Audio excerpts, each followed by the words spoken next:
Today we will going to start on the topic of the method of the separation. किस तरीके से हम separate कर सकते हैं बहुत सारे सब्सटेंस को। The properties of the individual substance of the mixture is use to select a proper technique of separation. Proper technique को यूज़ करके हम किसी भी सब्सटेंस को अलग कर सकते हैं। These properties may be solubility, particle size, boiling point, density, etc. Some most commonly used methods for separating for the constituent of a mixture are described below. बहुत सारे ऐसे methods हैं जो यूज़ करके हम अपने सब्सटेंस को अलग कर सकते हैं। जैसे कि first method of separating solid mixture. जिस सॉलिड मिक्सचर है, कोई भी सब्सटेंस जो सॉलिड है वो मिक्स है, उसको हम कैसे निकाल सकते हैं। The properties commonly use to separate solid from mixture of solid are same shape, weight, colour, solubility etcetera. और जो सॉलिड पार्टिकल है वो मिक्स होते हैं किसी भी सॉलिड थिंग्स के अंदर, जैसे चावल के अंदर छोटे छोटे स्टोन, है ना। ये आपके सॉलिड टू सॉलिड मिक्सचर के आपके एग्जांपल है। Some of the method of the separation of the solid from another solid are as follow. जैसे हैंड पिकिंग के माध्यम से हम सॉलिड पार्टिकल्स को निकाल सकते हैं उसके अंदर से। Hand picking, this method is applied to separate unwanted solid impurities from useful solid by hand के द्वारा हम इसको अलग कर सकते हैं। This method is use when one of the component present in small quantity and differ in shape, size और so that it is can be picked by manually. और उसको हम हाथ से इजीली हटा सकते हैं, है ना। जैसे देखें ये चावल है, ये इसके अंदर छोटे छोटे पत्थर हो सकते हैं, तो इनको हम हाथ के द्वारा हम निकाल सकते हैं क्योंकि ये सॉलिड पार्टिकल्स इसके अंदर मिक्स है ना, जो अनवांटेड है।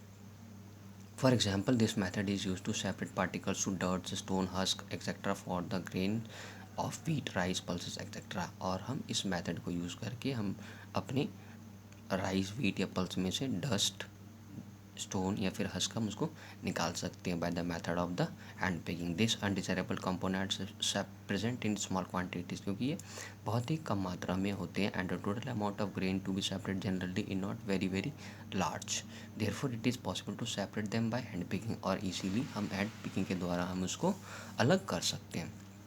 आइए जानेंगे सीविंग के बारे में।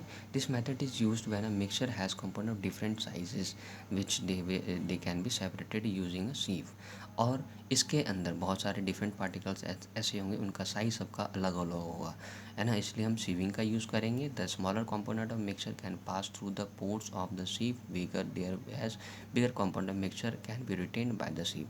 जब हम सीव करेंगे जो छोटे छोटे पार्टिकल्स होंगे वो ईजिली बाहर आ जाएंगे। जैसे ये देखें यहाँ पे छान रहे हैं इसको, है ना। जैसे रेत को जब छाना जाता है तो देखेंगे रेत जो स्मॉल पार्टिकल्स होते हैं वो नीचे आ जाते हैं, जो बड़े बड़े पार्टिकल्स होते हैं तो वो बाहर ऊपर ही रह जाते हैं। Big stone from the sand and husk from the flour are removed by the sieving. अब छानने के माध्यम से ही, है ना, इसको हम छानना बोल सकते हैं। छानने के माध्यम से जो स्मॉल पार्टिकल्स होंगे वो नीचे आ जाएंगे। अगर सैंड है, अगर बड़े बड़े पत्थर है, इसी पे रह जाएंगे। फिर उसको क्या करेंगे, अनवांटेड होंगे तो उनको फेंक देंगे, है ना। तो आइए हम जानेंगे थर्ड, थ्रेशिंग के बारे में। After threshing, the crops such as the wheat and rice, the grains are separated from the stalks। और हम थ्रेशिंग के माध्यम से क्रॉप और राइस को भी हम सेपरेट करते हैं। Once wheat is harvested the stalk are dried. उसके अंदर भूसा भी होता है, किसके अंदर, व्हीट के अंदर, जब हार्वेस्ट किया जाता है। Then each grain of the wheat is separated from the stalk of to which it is attached so that it is can ground it into flour। The method of the separation grain from the harvested stalk are called threshing। हम wheat के अंदर से जब निकालते हैं उसको threshing करके, है ना, भूसा जब हम निकालते हैं उसको हम थ्रेशिंग बोलते हैं, जिसको हम बोलते हैं अनवांटेड पार्टिकल्स, स्टॉल्क्स को। वो निकलता किसके अंदर से, वीट के अंदर से। It is done by the following method. बहुत सारे मेथड है। In manual threshing, in manual threshing जो हाथ से इसको हम करते हैं, and the farmer holds a pile of the crops in his hand and hit it to a rock और एनी हार्ड सरफेस। किसी हार्ड सरफेस पे क्या कर रहे हैं, ये वीट है, वीट वाला ये देख रहे हैं इनके हाथ में वीट वाला पूरा प्लांट है, तो ये इसको हार्ड सरफेस पे इसको ज़ोर ज़ोर से मार रही हैं। During this process the grain separate from the stalk. और इसमें से जो भूसा है वो अलग हो जाएगा, है ना, स्टॉल्क अलग हो जाएगा और ग्रेन अलग हो जाएगा। Threshing can also be done by the machine by thresher. और थ्रेशिंग मशीन के द्वारा भी कर सकते हैं। This machine is use for threshing large quantity of grain. और इसलिए थ्रेशिंग यूज़ किया जाता है क्योंकि लार्ज क्वान्टिटी ऑफ ग्रेन उसमें से मिल सकता है। हम थ्रेशिंग करेंगे, यानी बड़े पैमाने पे अगर लैंड है उसके अंदर कल्टीवेट किया हुआ है वीट या फिर राइस का, तो हम थ्रेशर का यूज़ करते हैं। और पहले के समय में मैनुअल थ्रेशिंग ही लोग यूज़ किया करते थे, क्योंकि पहले की टेक्नोलॉजी बहुत अच्छी नहीं थी। Winnowing, this method is generally used by farmers to separate husk and hay from the grains after harvesting with the help of the wind. और विनोइंग के माध्यम से ही जो फार्मर है अपने भूसे को अलग किया करते थे, है ना। और उनका भूसा भी अलग हो जाता था और ग्रेन भी उनके अलग हो जाते थे, किसके माध्यम से, विंड के माध्यम से। This method is based on the property that grain are heavier than the husk. क्यों? क्योंकि जो भूसा है उसका वेट कम होता है और ग्रेन का वेट ज़्यादा होता है, वो दोनों अलग अलग हो जाते हैं जब हवा चलती है, जब हम विनोइंग करते हैं। In this method the wheat grains containing husk are allowed to fall down from some weight while the wind is blowing. The lighter husk particles are carried away by the wind from a separate heap away from that of the heavier grain. अभी मैंने बताया कि जब चलती है तो हम winnowing करते हैं, तो एक साइड भूसा हो जाता है क्योंकि उसका वेट कम होता है, और एक साइड ग्रेन हो जाता है, क्यों? क्योंकि उसका वेट ज़्यादा होता है। इसी को हम विनोइंग कहते हैं। Magnetic separation, as the name of the suggestion, magnetic separation is the method of separating a magnetic substance from a non-magnetic substance using a magnet। जो मैग्नेटिक सब्सटेंस है, जो मैग्नेट की वजह से हम उसको अलग कर सकते हैं, जैसे आयरन है, कॉबल्ट है, आपका मैग्नेटिक सब्सटेंस है, they are attach to the magnet. अभी हमने जाना जो कॉबल्ट और निकल आपका मैग्नेटिक सब्सटेंस है, they attach to a magnet, इसलिए ये मैग्नेटिक के साथ अटैच हो जाते हैं, और भी दूसरे सब्सटेंस से वो अटैच नहीं हो पाते इजीली। जैसे in